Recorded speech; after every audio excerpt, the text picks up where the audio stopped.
እወርዳለሁ አለ፣ ወረደ፣ አምነነዋል። እሞታለሁ አለ፣ ሞተ፣ አምነነዋል። እነሳለሁ አለ፣ ተነሳ፣ አምነነዋል። አረጋለሁ አለ፣ አረገ፣ አምነነዋል። ስፍራ ላዘጋጅላችሁ እሄዳለሁ አለ፣ አምነነዋል። ታዲያ የሚሰጠንን ስፍራ ልንጠራጠር ይገባል? እመኑት፣ እግዚአብሔርን እመኑት። በዚህ ሕይወት ውስጥ የሚበልጥ ሕይወት እያዘጋጀ እንደሆነ እወቁት። ትኩረታችን እዚህ ዓለም ላይ ሊሆን አይገባም። እንደ ጥላ ያልፋል፣ በጣም አጭር ነው፣ ይሄዳል። የተወደዳችሁ ክርስቲያኖች፣ እነሆ ዓመታትና ወራት እንደ ሕልም እያለፉ ነው፣ እንደ ከሰዓት ጥላም እየሸሹ ነው። አሻራዋን ሳትጥል እንደምትሄድ አንዲት መርከብ ዘመንና ዘመናት አሻራቸውን እንኳን ሳይጥሉ ወደ ኋላችን እየጋለቡ ነው። እመኑኝ፣ ዘመኑ ደግሞ እየተጠቀለለ ነው። ዘመኑ ደግሞ እየቀረበ ነው። ስለዚህ እግዚአብሔር ቃል እንዲህ ይላል፣ የሕይወትን ፍጻሜ አስብ፣ ኃጢአት አትሰራም ይላል። ኃጢአት መስራት ካልፈለጋችሁ እሞታለሁ፣ ሞት አለ በሉ። እሱን የሚያስብ ሰው በእግዚአብሔር ፊት ኃጢአት አይሰራም። ነገ ስለምንሞት እንጠጣ፣ ነገ ስለምንሞት እንዝናና እንዳትሉ። ነገ ስለምንሞት እንጹም፣ ነገ ስለምንሞት እንቆጠብ፣ ነገ ስለምንሞት ጨዋ እንሁን። እንደሱ ነው የሚባለው።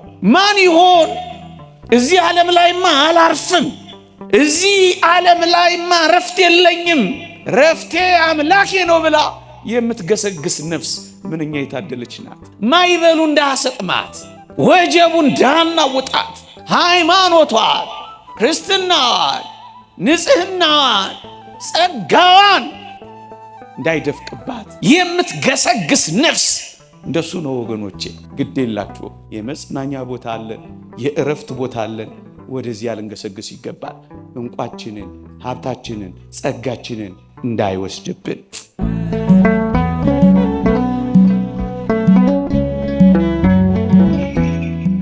በስመ አብ ወወልድ ወመንፈስ ቅዱስ አሃዱ አምላክ አሜን።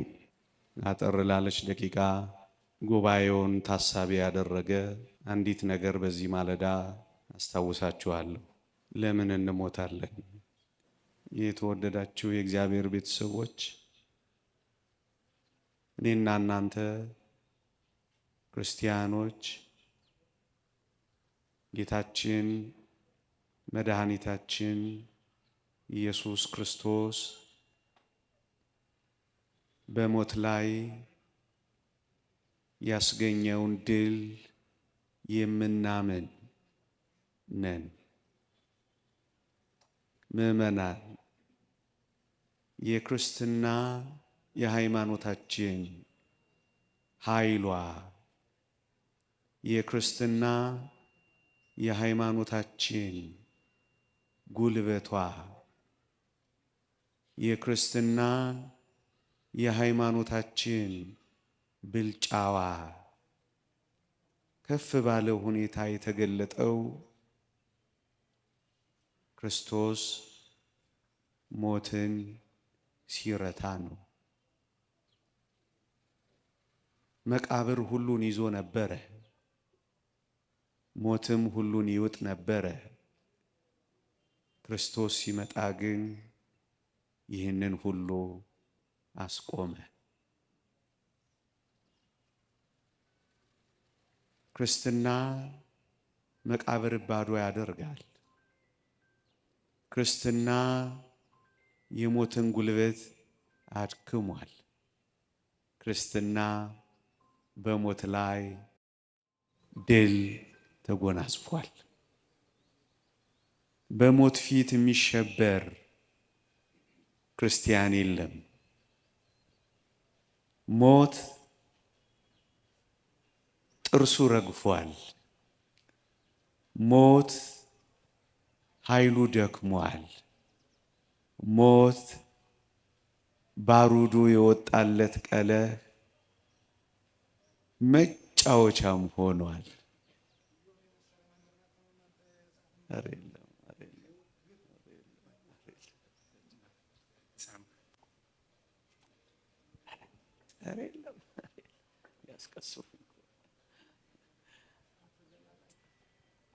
መልአከ ሰላም መምህር አይነ ኩሉ የደብራችን አስተዳዳሪ እንኳን ደህና መጡልን፣ ፈቅደውልናል እንድንቀጥል። ትሰሙኛላችሁ? ድምጼ ይሰማል አይደል?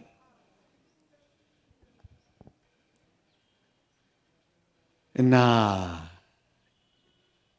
እዚህ የተሰበሰብነው የሞት መሸነፍ ስለታወጀ ነው።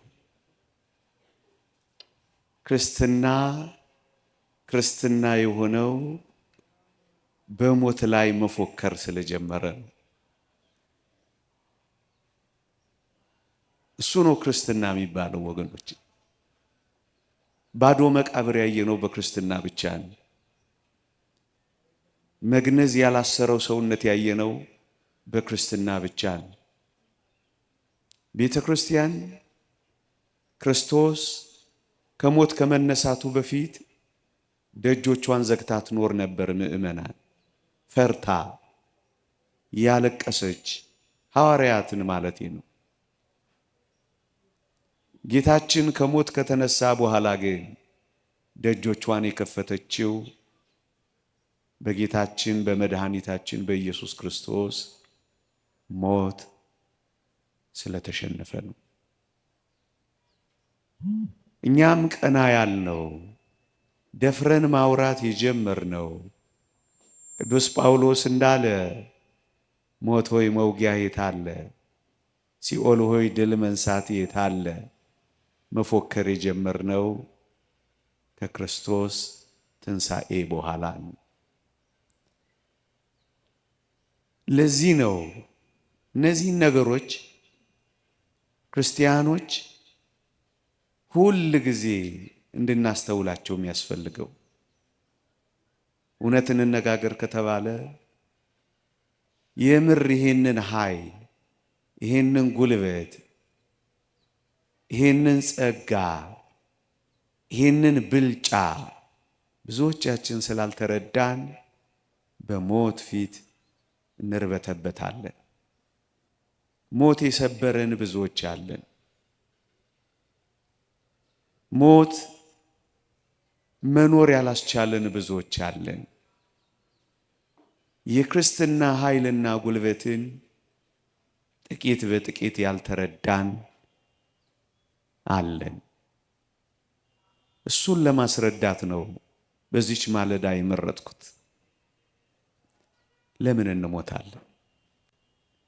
ወገኖቼ ቅዱስ ዮሐንስ አፈወርቅ እንዲህ ይላል፣ አሁን በሐዲስ ኪዳን ሞት እንደ ቀድሞ አይሰለጥንብንም፣ መቃብርም እንደ ቀድሞ አይዘንም፣ መግነዝም እንደ ቀድሞ አያስረንም፣ መፍረስ መበስበስም ለዘላለም አያሸተንም። እና ለምንድን ነው የምንሞተው? ለዘላለም ተነስተን እንድንኖር እኮ ነው።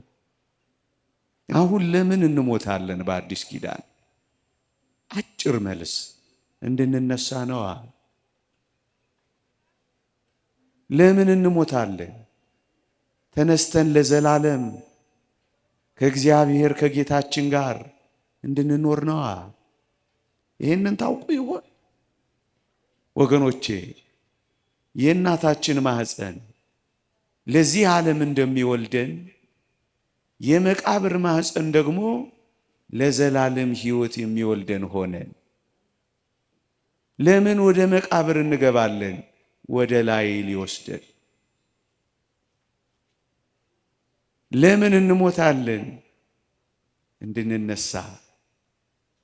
አሁን የምትሞቱት፣ አሁን የምንሞተው አደራችሁን ሸሸ፣ ተበላሸ ለመባል እንዳይደለ ወቁ። እናስ ልንነሳ ነዋ። መጽሐፍ ቅዱስ ይህን ያስተምራል። አዎ፣ እንደውም ባጭር ቃል እንዲህ ይላል ቅዱስ ጳውሎስ፣ ካልሞትክ አትነሳም ይላል። ካልሞትን ስለማንነሳ ለዚህ ነው ስለ ሞት ያለን የመጀመሪያው ሐሳብ የምንሞተው ልንነሳ ነው ብለን ነው። ለዚህ ነው እምብዛም የማይከፋል። ስለ ፍቅር እናለቅሳለን፣ ስለ አብሮነታችን እናዝናለን፣ ስለ ነበረን አንድነት ጥቂት ደግሞ እናነባለን። በዋናነት ግን ለመነሳት እንደሆነ እናውቃለን። ምዕመናን፣ ቅዱስ ጳውሎስ ይህን ለማስረዳት የጠቀመበት ልዩ ምሳሌ እንዴት ውብ ነው መሰላችሁ! እንዲህ ይላል፣ አንተ ሰነፍ የቆሮንጦስ ገበሬ፣ አንተ የምትዘራው ስንዴ ካልፈረሰ፣ ካልበሰበሰ፣ ካልሞተ ሕያው ይሆናል እንዴ ይላል። ስንዴ ሕያው ሆኖ ስንዴ የሚሆነው ሲፈርስና ሲበሰብስ ነው። ሕያው ሆኖ የሚኖር ሁሉ መሞት አለበት። ለምንድን ነው የምንሞተው? ሕያው እንድንሆን ነዋ። አሁን በመቃብር ያሳረፍናቸው ሕያዋን ሆነው ደግሞ ይወጣሉ። ለምን እንሞታለን? ሕያው ሆነን እንድንነሳ ነው። እሱን ነው የሚለን የእግዚአብሔር ቃል። እርግጠኛ ነኝ አንድ ጥያቄ ብጠይቃችሁ ሁላችሁም ትመልሱልኛላችሁ። እስኪ መነሳት የምትፈልጉ ከክርስቶስ ጋር ሕያው ሆናችሁ መኖር የምትፈልጉ እስኪ እጃችሁን አውጡልኝ። እርግጠኛ ነኝ እግርም ቢወጣ ኖሮ እናወጣ ነበር አይደለ? አውርዱ። አከታትዬ ሌላ የተንኮለኛ ጥያቄ ደግሞ ላቀርብላችሁ። መነሳት ትፈልጋላችሁ አይደል? መሞት የምትፈልጉ ደግሞ እስኪ እጃችሁን አውጡልኝ።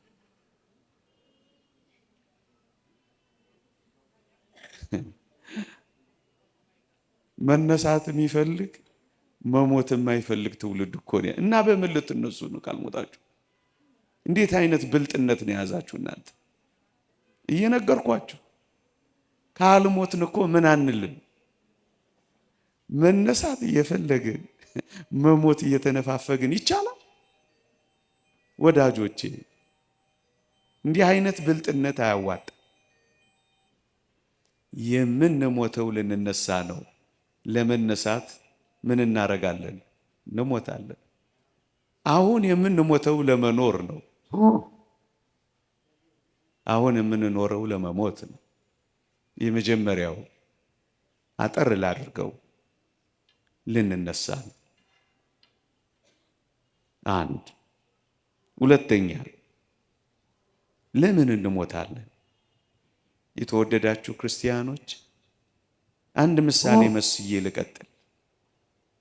አንዲት ሸክላ ሰሪ ገሏ ቢሰነጠቅ፣ አንዲት የሸክላ ባለሙያ ገሏ ቢሸረፍ በእርግጠኝነት ስትለስነው ወይም ስትጠግነው አይደለም የምትኖረው፣ አፍርሳ ነው የምትሰራው።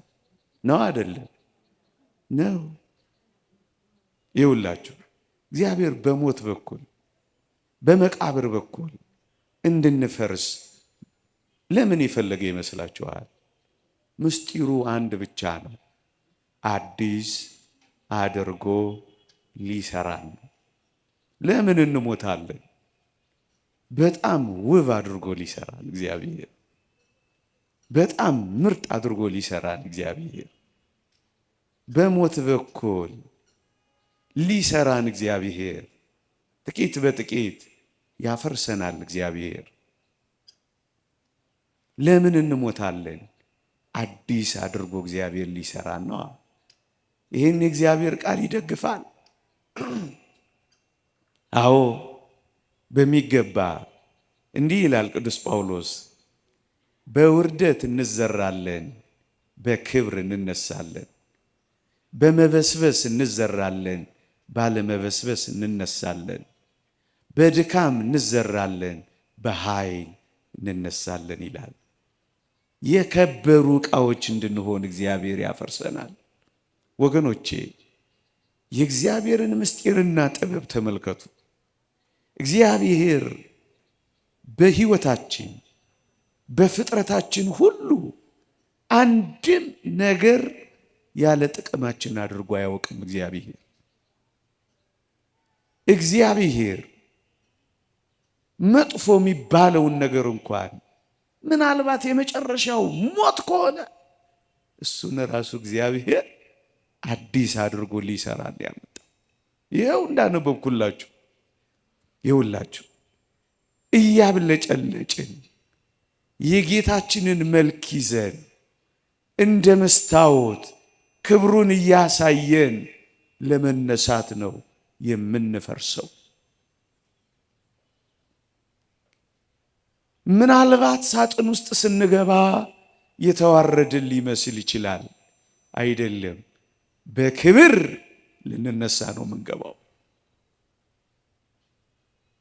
ደካማ የሆንን እንመስላለን መላወስም ሲያቅተን። አይደለም፣ ፍጻሜው እንደምናየው ተገንዞ ደክሞ መቀመጥ አይደለም፣ በኃይል መነሳት ነው። ታዲያ የክርስትና ብልጫው ምንድን ነው? ታዲያ ለምንድን ነው መንፈሳውያን የሆን ነው? ታዲያ ጠብ ባለ ኪዳን መሸለ ቁርባን ለምን ትገሰግሳላችሁ? አንድ መናኛ ሰው እዚህ ቆማችሁ ለምን ታደምጣላችሁ? ታዲያ የክርስትናዋ ኃይሏ የክርስትና ብልጫ በዚህ ውስጥ ነው ያለው ወገኖቼ። ፈርሰን አንቀርም፣ እንሰራለን። በስብሰን አንቀርም፣ አዲስ እንሆናለን። ተዋርደን አንቀርም፣ እንከብራለን። ደክመን አንቀርም፣ እንበረታለን። ገብተን አንቀርም፣ እንወጣለን። እንደሱ ነው ነገሩ። ይህን እግዚአብሔር እንዴት ባለ ምስጢር ያደርገዋል መሰላችሁ? የሚያፈርሰን ሊሰራን ነው ወገኖች። ምዕመናን፣ በሞት ብቻ አይደለም፣ በተለያየ መከራ፣ በተለያየ ፈተና ምናልባት ለመፍረስ የቀረብን ከሆነን እንደ ክርስትና ምናምነው እግዚአብሔር በዛ ውስጥ እኛን እየሰራን ነው። በንውጽ ውስጣዎች ውስጥ እግዚአብሔር ኃይልና ብርታት እየሰጠን ነው። በሚደፍቁ ወጀቦች ውስጥ እግዚአብሔር ኃይል እያስታጠቀን ነው። እግዚአብሔር እየሰራን ነው። እዚህ ውስጥም እግዚአብሔር ያደረገው ምንድን ነው ካላችሁ፣ ወይ እየሰራን ነው ወገኖች። መቃብር ውስጥ እግዚአብሔር ሰው ይሰራል። ውዶቻችሁን አስታውሷቸው። እንደዛ ደክመው አይደለም በኋላ ምታዩዋቸው፣ በኃይል በብርታት እያብለጨለጩ እያብረቀረቁ የከበረውን ስጋ እንዲመስል የተዋረደው ስጋችንን ይለውጠዋል ይላል መጽሐፍ ቅዱስ። የከበረ ስጋ ያደርገዋል። ምዕመናን፣ ለምን እንሞታለን? እንደገና ሊሰራን፣ እንደገና ሊያድሰን፣ እንደገና አዲስ ሊያደርገን፣ እንደገና ምርጥና ውብ ሊያደርገን ነው ወገኖቼ። ለምን እንሞታለን? እንደሱ ነው ነገሩ። ሶስተኛ፣ ለምን እንሞታለን? በጣም የሚደንቅ ነገር ሊቃውንት ያስተምራሉ። የምንሞተው ሕያው ጉስቁል እንደ ሳጥናኤል እንዳንሆን ነው ይላሉ። ሳጥናኤል ዲያብሎስ ሞት አላገኘውም፣ ግንስ ሕያው ነው፣ ግን የጎሰቆለ ነው ወገኖቼ። እንደዛ በኃጢአት እንደወደቅን፣ እንደዚያ በቀደመው አዳም በበደል እንደተጎሳቆልን እንደ ዲያብሎስ ሊተወን አልወደደም እግዚአብሔር። ሕያው ጉስቁል እንድንሆን አልፈቀደም እግዚአብሔር። እናስ ለዘላለም ሕያው ሆነን ደግሞስ ከጉስቁልና ወጥተን እጅግ የከበረ ሕይወት እንድንኖር ሞትን ሰጠን እግዚአብሔር። ሞትን ባይፈቅድን ሞት እንድንሞት እግዚአብሔር ባያደርግ ኖሮ ይላል አንድ ሊቅ፣ እንደ ዲያብሎስ ሕያው ጉስቁል ሆነን እንኖር ነበር ይላል። ለምን እንሞታለን? ሕያዋን ሆነን ግን የተጎሳቆልን ሆነን ከምንኖር ሞተን የከበርን ብንሆን እንደሚሻል እግዚአብሔር ስለሚያውቅ ነበር።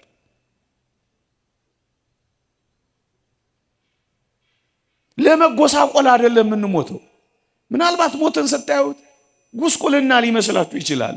አይደለም፣ የክብር መንገድ ነው የሆነው። ሕያው ጉስቁል እንደ ሳጥናኤል እንዳንሆን እግዚአብሔር ስለመረጠን ነው ወገኖች። ሳጥናኤል ሕያው ነው፣ ግን የሚያሳዝን ጉስቁል ነው። ብዙዎችን ወደ ጉስቁልና የሚመራ ነው። እና ለምንድን ነው እግዚአብሔር እንድንሞት የፈቀደው? ወይም የምንሞተው ለምንድን ነው? ትሞታለህ ያለው ለምንድን ነው? ሕያው ጉስቁል ከምንሆን ሞተን የከበርን ሆነን እንድንወጣ ነው። ይኸውም ለእኛ ጥቅም ነው ወገኖቼ። ለምን እንሞታለን? አራተኛ ባስልዮስ ዘቂሳርያ የተባለ አባት እንዲህ ይላል፣ ሰው ለዘላለም በኃጢአት እንዳይኖር የተሰጠ ስጦታ ነው ይላል። ወገኖቼ ጸጋ ነው ይለዋል ይህ አባት። ሰው ለዘላለም በኃጢአት እንዳይኖር፣ ጉስቁል ሆኖ እንዳይኖር፣ አሁን እንዳልኳችሁ እሱን የሚያብራራ ነው። ይሄ የተሰጠ ስጦታ ነው ይላል። ምዕመናን ሞት ባይኖር ኖሮ እቺ ምድር ምን ልትሆን እንደምትችል እስኪያስቧል። በወንጀል የተሞላች አትሆንም ነበር። በግፍ የተሞላች አትሆንም ነበር። እግዚአብሔር እሺ ፍትህ የት ጋ ይስጥ ወገኖቼ? ፍትህ የት ጋ ይገኝ ነበር? ሞት ባይኖር ኖሮ ጨካኞች እንደጨከኑ፣ ኃይለኞች እንደበረቱ፣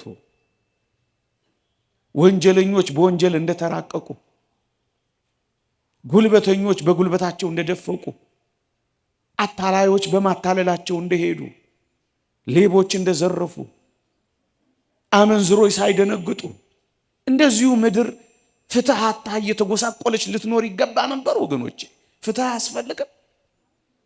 እንደ አልዓዛር የኖሩ ሰዎች እረፍት አያስፈልጋቸው? ምድር ላይ የተበደሉ ሰዎች መካሳ አያስፈልጋቸው? ምድር ጀርባዋን የሰጠቻቸው ሰዎች እግዚአብሔር ፊቱን ሊሰጣቸው አይገባም? ፍትህ እንደታጣ ምድር ላይ መቅረት አለበት?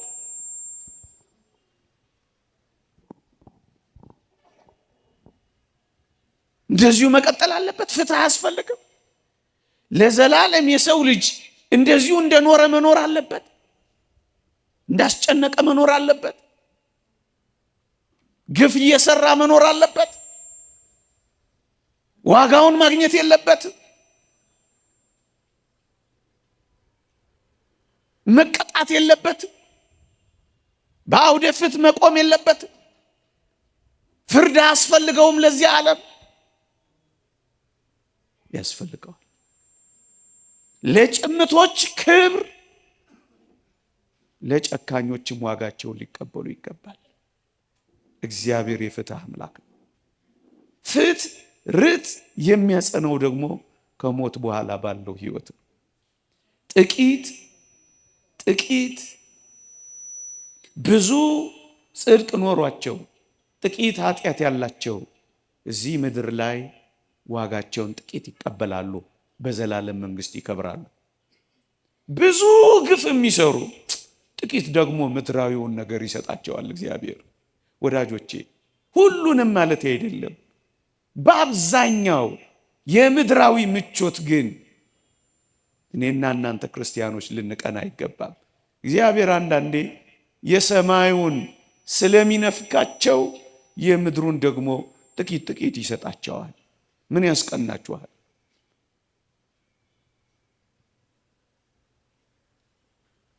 እግዚአብሔር እንደ አልዓዛር ብዙ ጽድቅ ጥቂት ጉድለት ቢኖረው ይላል ዮሐንስ አፈወርቅ፣ ጥቂት ደግሞ እንደዚህ ያኖረው ይላል። ለብዙ ጽድቃችን ክብር ጥቂት የሚያጎርለው በምድር ላይ እግዚአብሔር ካለው ይህን ምስጢር ተረድተን ማመስገን ነው። ለሚበልጠው ህይወት እያዘጋጀን ከሆነ ማድነቅ ነው። ግን እኔ የምፈልገው ሰው ለዘላለም በኃጢአት እንዳይኖር ማገት የለበትም እግዚአብሔር። በቃ ማለት የለበትም እግዚአብሔር። እያመነዘረ ለሚኖር በቃ ማለት የለበትም እግዚአብሔር። ግፍ እየሰራ ለሚኖር በቃ ማለት የለበትም እግዚአብሔር። ሰው እያዋረደ ላለ መዋረድ የለበትም በምድር ላይ እና በሞት ምክንያት ይገታል። በሞት ምክንያት እግዚአብሔር ያስቆማል። አለበለዛማ ማይሞት ቢሆን ኖሮ ምን ሊያደርገን ነበር? ከዚህ በላይ አምባገነን ሆኖ ምን ይሆን ነበር? ምድር እንዴት ትኖር ነበር? ትንሽ እኮ ጨዋነት የሚያመጣው ሞትን እያሰብን እኮ ስለምንኖር ነው። እግዚአብሔር ፊት እንቆማለን። የሰማይ መንገድ አለን። ጠያቂና ተቆጣጣሪ እግዚአብሔር አለን ስለምንል እኮ ነው ትንሽ አፋራም እንኳን የምንሆነው፣ ትንሽ እንኳን የምንደነግጠው፣ ትንሽ እንኳን የምንሰቀቀው፣ ትንሽ እንኳን የምንደነግጠው። ምዕመናን ለምንድን ነው የምንሞተው? ሰው ለዘላለም በኃጢአት እንዳይኖር እግዚአብሔር የሰጠን ስጦታ ስለሆነ ነው። የሰጠን ስጦታ ስለሆነ ነው። ለምንድን ነው የምንሞተው? የተወደዳችሁ ክርስቲያኖች በጣም የተሻለ ሕይወት እግዚአብሔር ስላዘጋጀልን ነው። አሁን እናንተን በዚህ ማለዳ እንዲህና እንዲያ ብሎ ልባችሁን ለማማለል አይደለም፣ የዘላለም እውነት ነው የምንነግራችሁ። አሁን ከምንኖርበት ሊነጻጸርም ሊወዳደርም ሊስተካከልም የማይችል ሕይወት እግዚአብሔር ለእኔና ለእናንተ ስላዘጋጀ ወደዚያ ሊወስደን ስለሚፈልግ ነው። መጽሐፍ ቅዱስ እንደሱ ነው የሚለው። ልሄድ ከክርስቶስ ጋር ልኖር እናፍቃለሁ፣ ከሁሉ ይልቅ እጅግ የሚሻል ነውና ነው የሚለው። የሚሻል ነው። አሁን ከምንኖረው ሕይወት ጋር የሚነጻጸር አይደለም። እግዚአብሔር በጣም የተሻለውን ስለሚያስብልን ነው። በሞት በኩል እግዚአብሔር የሚወስደን እጅግ ሊነገር የማይችል ቋንቋ የማይገልጠው ሕሊና ማይመረምረው ቅኔ የማይበቃው በመጻሕፍት ያልተጻፈ አዲስ በጣም የተሻለ ሕይወት ለእኔና ለእናንተ ስላዘጋጀን እሱን ነው የሚለው የእግዚአብሔር ቃል። የተሻለ ነገር፣ የተሻለ ሕይወት፣ የተሻለ ጣዕም፣ የተሻለ ቤት፣ የተሻለ አኗኗር እግዚአብሔር ወደዛ ሊወስደን ስላዘጋጀን። ምዕመናን ታውቃላችሁ፣ ይህ ዓለም የድካምን እንዴት እንደደከመን ታውቃላችሁ። እንዴት እንደሚያደክመንም ታውቃላችሁ። የተሻለው ሕይወት ምንድን ነው? እግዚአብሔር ለልጆቹ የሚሰጠው የእረፍት ሕይወት ነው። ማረፍ አለብን። እንደ ደከምን መኖር የለብን። እረፍት ነው። መጽሐፍ ቅዱስ እሱ ነው የሚለው። ነፍሴ ሆይ ወደ እረፍትሽ ተመለሺ፣ እግዚአብሔር መልካም አድርጎልሻልና እያለ ነው ዘማሪው ዳዊት የዘመረው። እረፍት። ምዕመናን ወደ እረፍት እንደምንሄድ አስቡ እንጂ እርፍ ነው የምንለው። በጌታ የሚሞቱ ሙታን ብፁዓን ናቸው፣ ከድካማቸው ያርፉ ዘንድ ስራቸው ይከተላቸዋል የሚለው ለዚህ ነው። ከድካማችን የምናርፍበት ሕይወት ነው ምዕመናን። እርፍ ከድካማችን። ይሄ እውነት ነው። እርፍ ነው የምንለው ዝማሬ ባለበት እረፍት። እንደነዚህ አይነት ጉባኤያት፣ እንደነዚህ አይነት ዝማሬያት በቤተ ክርስቲያናችን እንዳለው አይነት ቅዳሴ እንዴት እርፍ ያደረግ እንደሆነ አስቡት። ያ የመላእክቱ ያ ድል የነሱ የቅዱሳን ማህበሩ ዝማሬማ እንዴት የበለጠ እረፍት አለው። የተሳለ የፊቱ መልክ በዚያ ያለ የጌታችን መልክማ እንደምንድን ነው ማያሳርፈው? ወደዚያ እረፍት ለመግባት ነው የምንቸኩለው ወገኖቼ። እረፍት አለው። እግዚአብሔር ለምን እንድንሞት ፈቀደ? ወይም ለምን እንድንሞት ሞት ተሰጠ ካላችሁ፣ ወይ እረፍን በዘላለም እረፍት ውስጥ እንድንኖር ነው። ማረፍ አትፈልጉም? እሱን ነው እግዚአብሔር የሰጠን። ይሄ ብቻ አይደለም። ለምንድን ነው ምን ሞተው? ምዕመናን አንድ የሚያስደንቅ ቃል እዚህ መጽሐፍ ቅዱሳችን ላይ ስለ አልዓዛር አብርሃም ያለው እንዴት ያስደንቃል! ምንድን ያለው? እርሱ በዚህ ይጽናናል ያለው። ይህ ዓለም የመጽናኛ ቦታችን ሆኖ አያውቅ። እንዳትጠብቁ እንዳትጠብቁ። እንደውም የሚለው በክፋት እየባሱ ይሄዳሉ ነው የሚለው። ዓመት ዓመት ሲጨምር ክፋት እየባሰ ነው የሚሄደው። ይሄን ማረጋገጥ ከፈለጋችሁ የጣሊያኗ ጠቅላይ ሚኒስቴር በቀደም ያለችውን ላስታውሳችሁ። ያለፈው ዓመት ትንሽ ከበድ ይል ነበር፣ አሁን 2026 ደግሞ በደንብ ይከብዳል ብላ ስትነግረን ነበር። ይነግሩናል እኮ አይገባንም እንጂ እኛ። እየሰማችሁ ነው። በክፋት እየባሰ ነው ዓለም የሚሄደው። ይሄ ዓለም የክፋት ከሆነ፣ ይሄ ዓለም የማስጨነቅ ከሆነ፣ ይሄ ዓለም የስቃይ ከሆነ ክርስቲያኖች የመጽናናት ዓለም ግን እንዳለ እንዳትረሱ። ለምንድን ነው የምንሞተው? እንድንጽናና ነዋ። ይሄው የእግዚአብሔር ቃል እርሱ በዚህ ይጽናናል። መጽናኛ ቦታችን ነው። በምን ቋንቋ እንንገራቸው? ደጋግመን እንኳን ብንነጋገር እማይገባን ሆነ። እዩ ልንጽናና ነው የምንሄደው። ማረፍ ብቻ እኮ አይደለም፣ መጽናናት እኮ ነው። መጽናናት ለክርስቲያኖች ያስፈልጋል። ምእመናን ከጌታችን ስቅለት እስከ ዕለተ ምጽአት የምእመናን የቤተ ክርስቲያን ሐዘንና ለቅሶ ነው። ደግሞ አለው ከጌታችን ስቅለት እስከ ዕለተ ምጽአት የቤተ ክርስቲያን ሐዘንና መከራ ነው፣ እንባ ነው፣ ስቃይ ነው። በዕለተ ምጽአት እስካላችሁኝ የቤተ ክርስቲያን መጽናናት ነው፣ የምእመናን ረፍት ነው። የሌሎች ደግሞ ስቃይ የሚጀምረው ያኔ ነው። እየሰማችሁኝ ነው? የሌሎች ስቃይ የሚጀምረው ደግሞ ያኔ ነው። የእኛ ረፍት ደግሞ የሚጀምረው ያኔ ነው። ወደ መጽናናት ሕይወት ነው የምንገባው ያልኳችሁ ለዚህ ነው ወገኖቼ።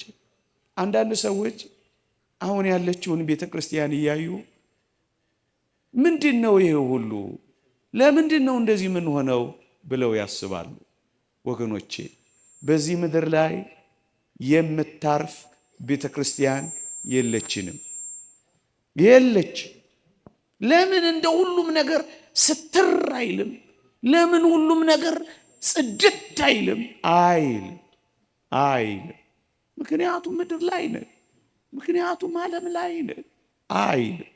ባህሪው አይደለም። እሺ መቼ ነው?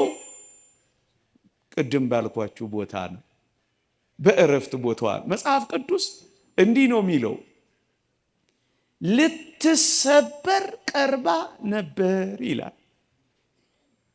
በባህሩ ላይ ስለነበረችው ታንኳ ሲናገር ልትሰበር ቀርባ ነበር ይላል።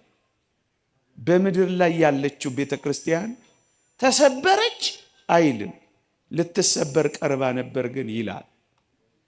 አሁን የምታዩት ወደዚያ መቀረብ እንኳን እስከሆነ ድረስ እውነት ነው፣ በምድር ላይ ይሆናል። በሞቴ ስሙኝ፣ ልትሰበር ቀርባ ነበር ይላል እንጂ ተሰበረች አይልም። የምታዩት ነገር በሙሉ የሚሰበር እንዳይመስላችሁ፣ ወደ መሰበር ይቀርባል። ልትሰበር ቀርባ ነበር። ልዩነቱ ከውጭ ከመናፈቃ ከውስጥ ከከሃዲያ ቤተ ክርስቲያን ማህበረ ምእመናን እንጨነቃለን እንጂ ግን ተስፋ አንቆርጥ። እንታወካለን እንጂ ግን አንደፈቅ። እናመነታለን እንጂ ግን አንጠራጠርም። ልትሰበር ቀርባ ነበር ማለት ይሄ ነው። ቤተ ክርስቲያን በምድር ላይ እንደዚህ ነው እስከ ዕለተ ምጽአት የምትኖረው። ምእመናን ይኸውላችሁ በዚያች ታንኳ ውስጥ የነበሩት ትልልቅና ትንንሽ አሶች ነበሩ ይላል። ወገኖቼ ትልልቅ አሶች የምታዩት በማለዳ የምትገለጠው በዚያች በዕለተ ምጽአት በምትመጣው ቤተ ክርስቲያን ነው። በዚህች ቤተ ክርስቲያን ግን እንደኔ አይነት ትንንሽ ኃጢአተኛም ታያላችሁ። ለምንድን ነው እንደዚህ የሚሆኑት? ነገሌ ትንንሽ አሶችም ትልልቅ አሶችም አሉ። በትልልቆቹ ትጽናናላችሁ፣ በትንንሾቹ ደግሞ ትንሽ እንደሱ ነው። ትንንሽም ትልልቅም አሶች ስለሚኖሩባት ግን ይኸውላችሁ ከስቅለት እስከ ዕለተ ምጽአት የቤተ ክርስቲያን መከራ ጊዜ ነው። አሁን ለምን እንደዚህ አልሆነም? አሁን ለምን ያለ ጊዜው እንዴት ይሆናል? ያለ ጊዜው እንዴት? እና ሰይጣን ላይ ዋጋት ነው እና መከራ ላይ አበላት ነው እንዴ? እንደዚህማ እንዴት ይችላል? ሰይጣን ደም ተቃብቶ የለን? ምእመናን አሁን እናለቅሳለን፣ አሁን እናዝናለን፣ አሁን እንተክዛለን፣ አሁን እናነባለን ከስቅለት እስከ ዕለተ ምጽአት። ከዚያ በኋላስ እንጽናናለን። እሱ ነው። እሱ ባይኖር ኖሮ ነው ክርስቲያንም አንሆነው። ቅዱስ ጳውሎስ ለዚህች ሕይወት ብቻ ክርስቶስን ተስፋ ካደረገን ምንኛ ምስኪኖች ነን ይላል። ለዚህች ምድር መሰላችሁ እንደ ክርስቲያን የሆናችሁት? እዚህ ባለጸጋ እንድትሆኑ፣ እዚህ በምቾትና በድሎት እንድትኖሩ ቢሆን እሰየው፣ ችግር የለም፣ መልካም ነው። ግን አይደለም። በዚህች ሕይወት ብቻ ክርስቶስን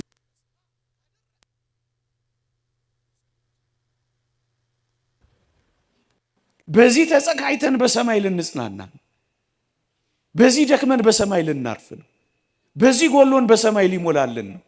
በዚህ አተን በሰማይ ልናገኝ ነው።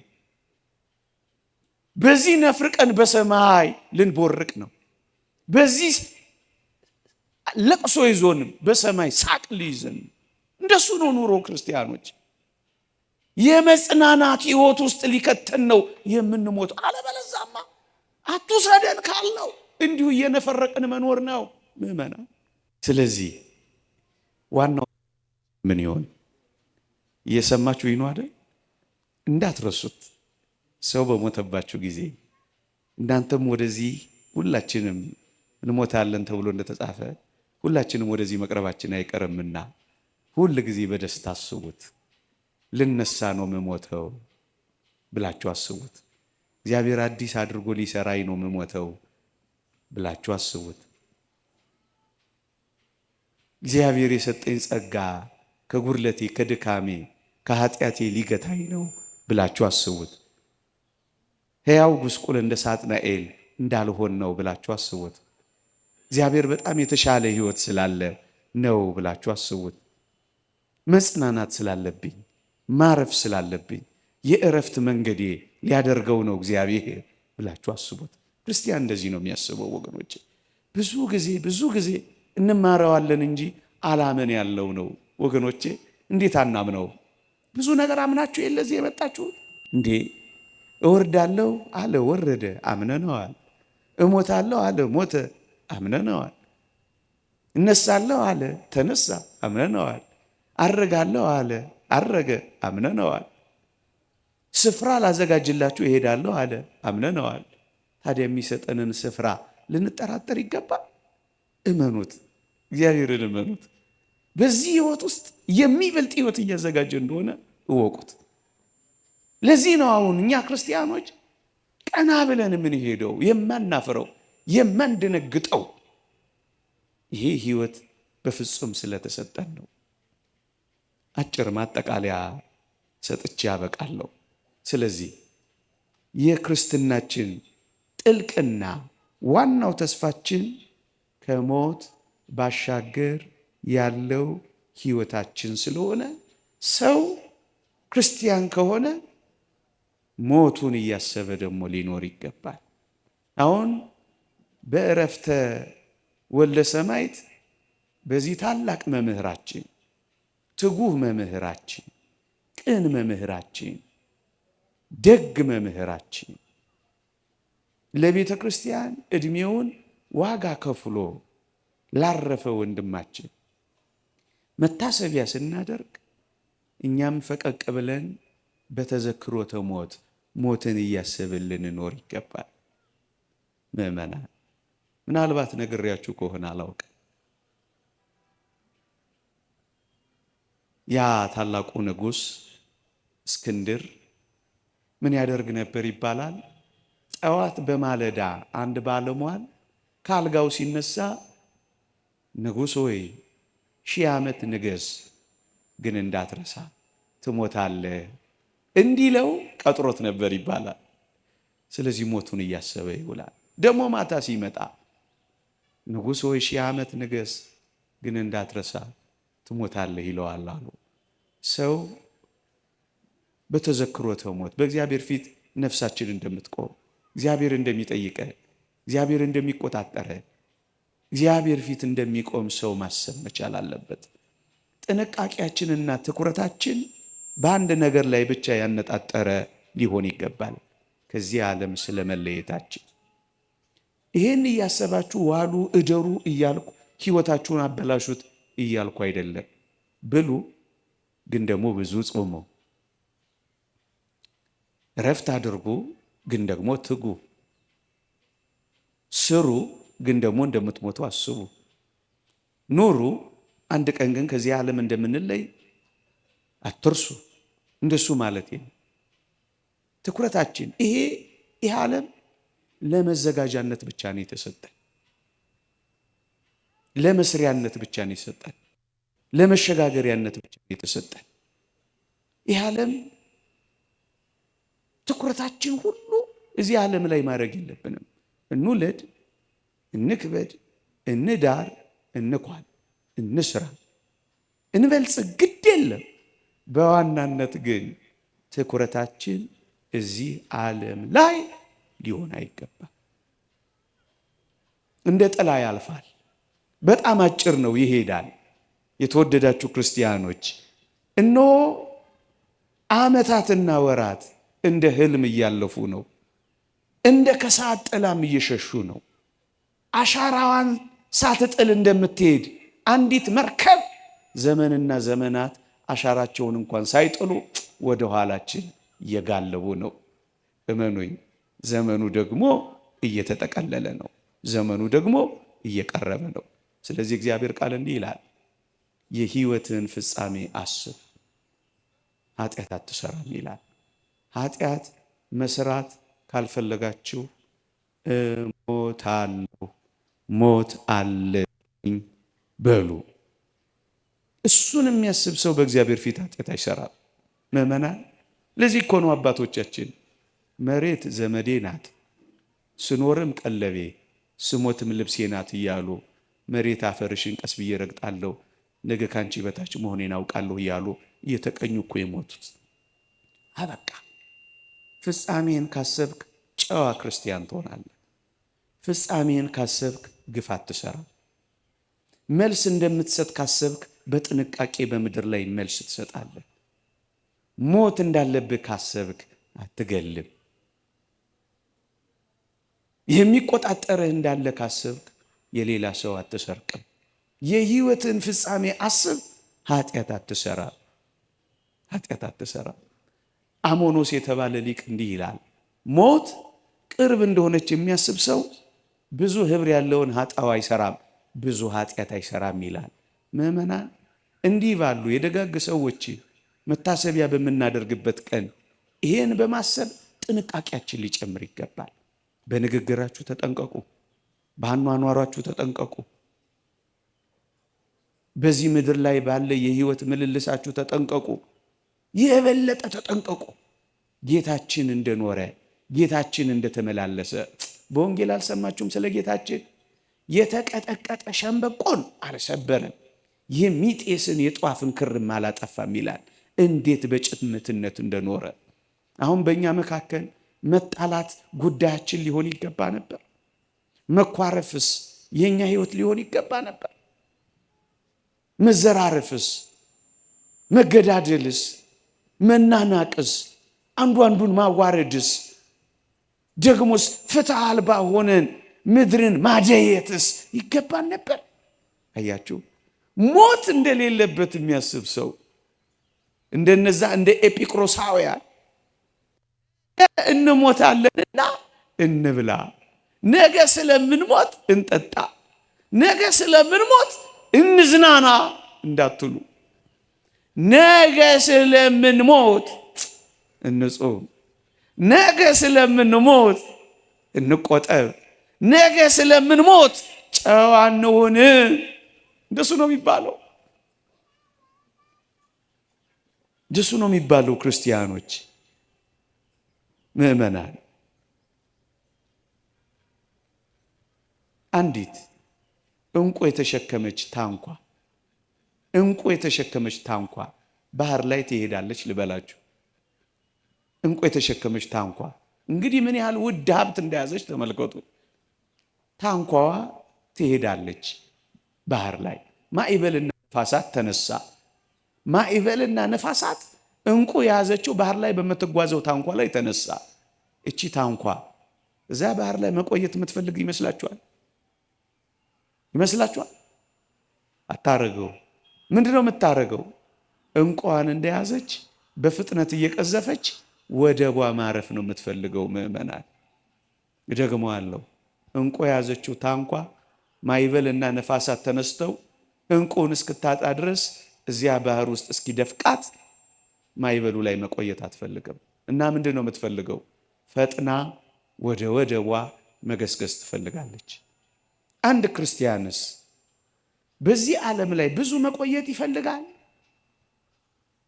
አይገባውም። ለምን? ማዕበሉ፣ ወጀቡ፣ ንፋሱ እንቁ የሆነውን ሀብቱን፣ ክርስትናውን፣ ሃይማኖቱን፣ ንጽህናውን እንዳይደፍቅበት ነዋ። ንጽህናውን በርኩሰት የሚደፍቅበት፣ ሃይማኖቱን በጥርጥር ባህር ውስጥ የሚጥልበት ከሆነ ቶሎ መሄድ ይፈልጋል። ምዕመናን ይሄን ስነግራችሁ እያዘንኩ በቅርብ ጊዜ በሚቀጥሉት ዘመናት ሲሆን በውድ ካልሆነ በግድ የሚያስጨንቅ ዘመን ይመጣል። መጽሐፍ ቅዱስ ነው የተናገረው። የሚያስጨንቅ ዘመን እንዲመጣ ይሄን ወቁ ይላል እግዚአብሔር ቃል። በተአምራትና በምልክቶች አታሎ በድንቆች ማርኮ የሚያሳምን ይመጣል። ወጀቡና ሀብሎ እኮ ከባድ እኮ ነው ምዕመናን። ካልሆነስ እንደዚህ አስወድዶ እንደዚህ አስለምዶ ይሞክራል፣ ብዙዎችንም ያታልላል። ክርስቶስ ከእንግዲህ በድንቆችና በምልክቶች አይደለም የሚመጣው፣ ለፍርድ ነው የሚመጣው። ሐሳዊው መሲህ ግን ሰሞኑን የእስራኤሉ ጠቅላይ ሚኒስትር እንደተናገሩት መሲሃችን ይመጣል እንዳሉት በተአምራትና በድንቆች የሚመጣው መሲሃቸው ግን ኢየሱስ ክርስቶስ አይደለም። እንግዲህ ምን ያክል ሊያስጨንቅ እንደሚችል እዩት። ሲሆን በውድ በፈቃድ በማስወደድ በማስለመድ፣ ካልሆነስ በግድ አትበላም አትጠጣም እያለ ይሄንን ካላደረክ ይሄንን አንሰጥህም እያለ በመኖር ዋስትና መካከል እየገባ እንዴት ያስጨንቃል መሰለ። ታዲያ ወጀብና ማዕበል ማለት ይህ አይደል? መኖሪያ እያሳጣ አፍ ላይ የምትቀምሰው የምትልሰው እየነፈገ ዋሻ ፍርክታ ላይ እንዳታርፍ እንኳን እያባረረ የሚኖር ከሆነ ወጀብና ማዕበል ይህ አይደለም? ታዲያ በዚህ ውስጥ መቆየት የምትፈልግ ክርስቲያናዊት ነፍሴቷ ነች። ወደቧ ሄዳ ማረፍ አትፈልግም። ምዕመናን የተዘረጉ ማሳረፊያ እጆች አሉን። ታስታውሳላችሁ? ኖህ ቁራውንም ርግቡንም ሲልክ እጆቹን በመስኮቱ አውጥቶ ሊያሳርፋቸው ፈቅዶ ነበረ። ቁራ ማረፍ አልፈለገም። የሞተውንም ምናምኑንም እየበላ እዚያ መንከራተት ጀመረ። ርግቢቱ ግን ለእግሮቿ ማሳረፊያ እዚያ ስላጣች ለእግሮቿ ማሳረፊያ ከኖህ እጆች በቀር የት ትገሰግሳለች? ናም ከፍ አድርጌ ይሄንን ቃል ልናገር። ከጌታችን ችንካር ከበሳው የቁስሎቹ እጅ ሌላ ለኔና ለናንተ ማረፊያ እዚህ ዓለም ላይ አለ። ምን ላይ ታርፋላችሁ ክርስቲያኖች? ከጌታችን እጆች በቀር ምን ወደብ አለን ወገኖቼ? ማን ሊያሳርፍ ትፈልጋለህ? እዚህ ዓለም ላይ አንድ ማረፊያ አለን፣ የጸጥታ ወደብ። ወደዚያ ልንገሰግስ ይገባል። የክርስቶስ እጆች ተዘርግተዋል። እነዚያ የቆሰሉ እጆች፣ እነዚያ የደሙ እጆች፣ እነዚያ የተበሱ እጆች ርግቢቱን እንዳሳረፋት ኖህ እኔና እናንተን ለማሳረፍ ተዘርግተዋል። ማን ይሆን?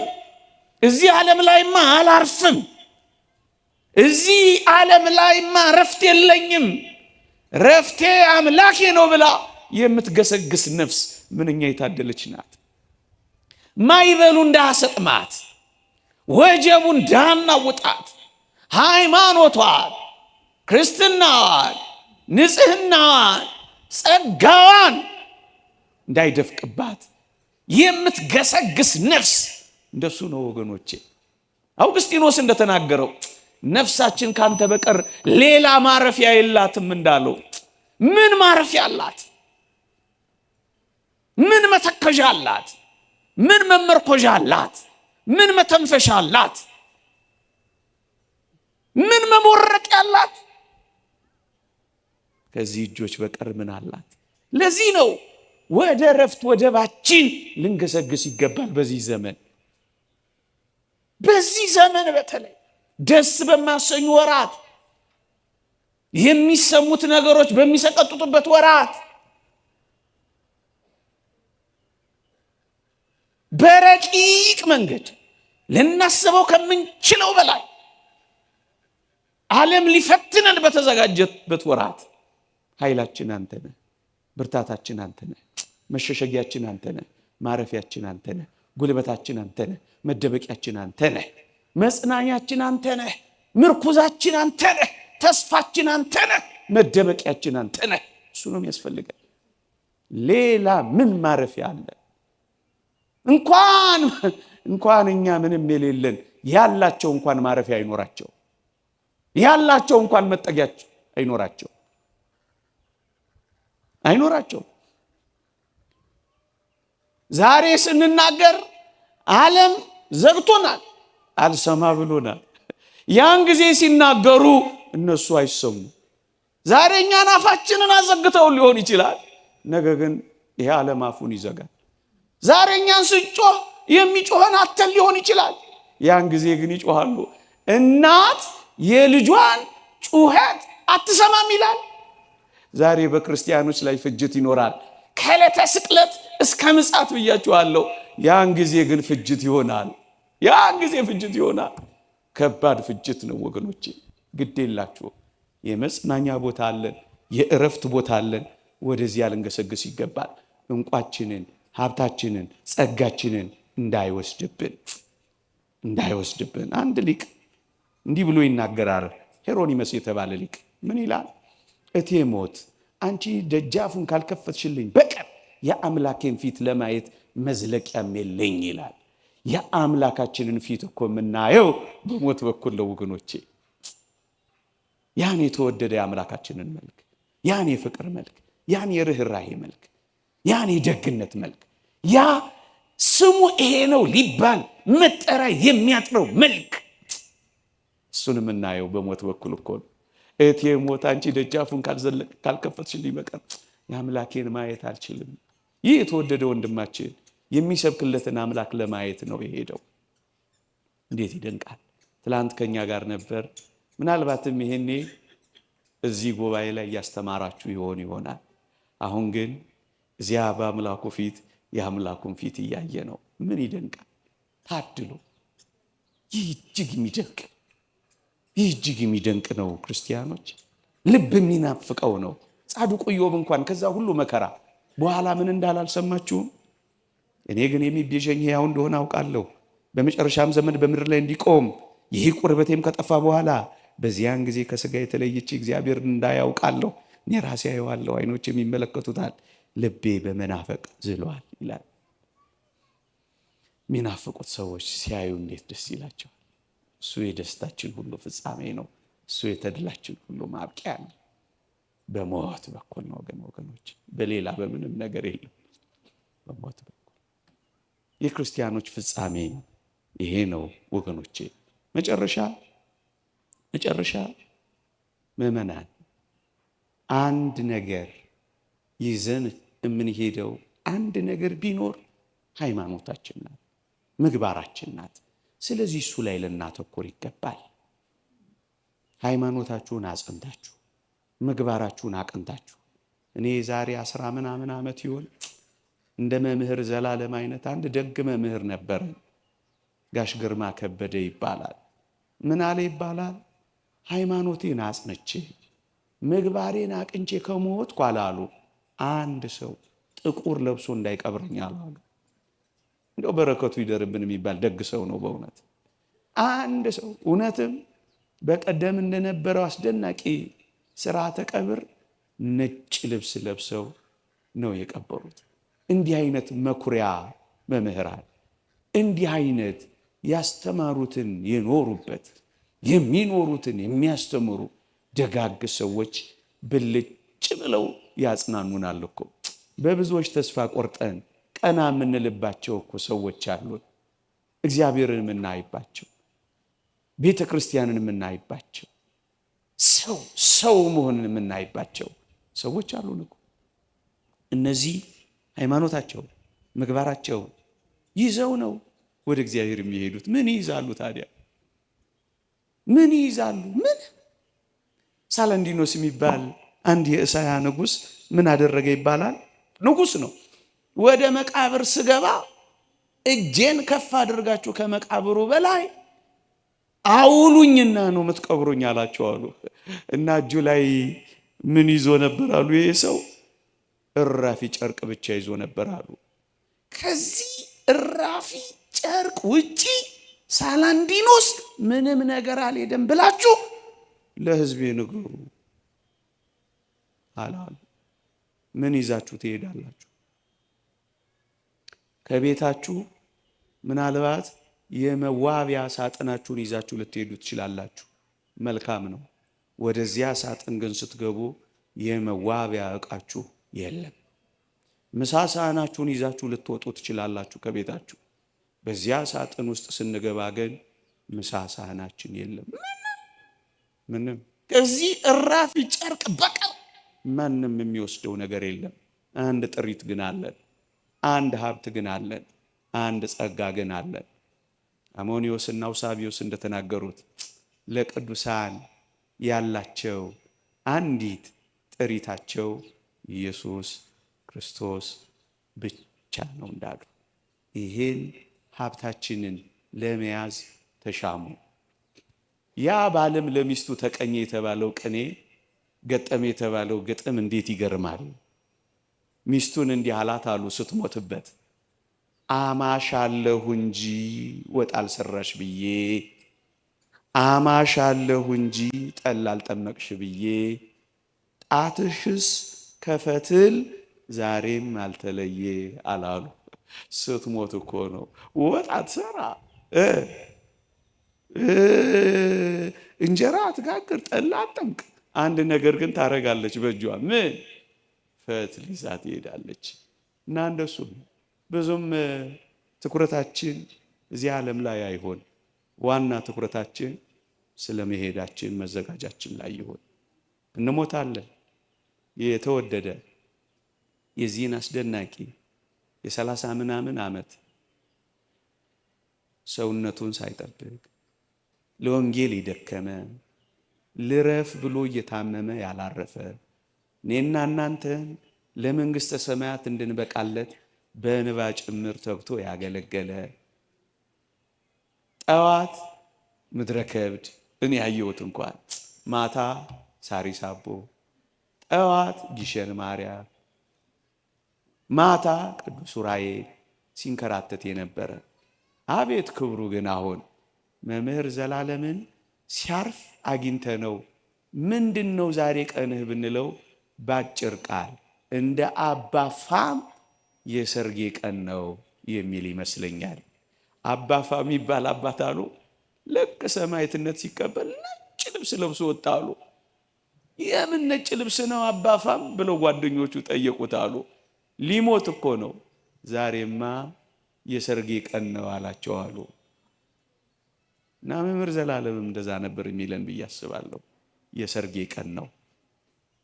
ብቻኛ መሞታችን አይቀር፣ ግን የምር ለዘላለም ሕይወት እንዘጋጅ። እንቋችንን ሳንጥል እንሂድ። ያቆየን፣ ይጠብቀን፣ አጽራረ ቤተ ክርስቲያንን ያስታክስልን፣ በሃይማኖት በምግባር ያጽናን። እኛም ደግሞ በነጭ እንድንሸኝ ፈቃዱ ይሆንልን። አሜን፣ አሜን፣ አሜን።